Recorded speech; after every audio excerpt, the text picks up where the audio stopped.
अस्सलामु अलैकुम वरहमतुल्लाहि वबरकातुहू। हम साकिन की तख्ती पढ़ें। फ़ा की अदायगी करते वक्त और रमा पढ़ते वक्त बाज़ लोग जो है इस तरह कर देते हैं कि फ़ा पढ़ देते हैं, फ़ा हमज़ा फ़ा ज़बर फ़ा इस तरह पढ़ते हैं, लेकिन इस तरह नहीं पढ़ना है।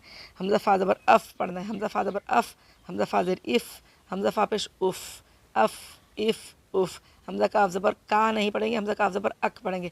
हमज़ा काफ़ ज़बर अक, हमज़ा काफ़ ज़ेर इक, हमज़ा काफ़ पेश उक, अक इक उक। आप लोग बिल्कुल मुझे फॉलो करें, जिस तरीके से पढ़िए।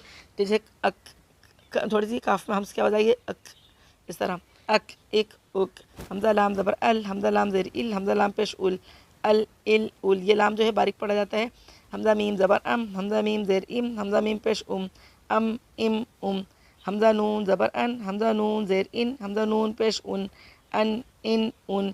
ये आप लोग जो है 15-20 दफ़ा तकरीबन सबक की दोहराई किया करें। अस्सलामु अलैकुम वरहमतुल्लाहि वबरकातुहू।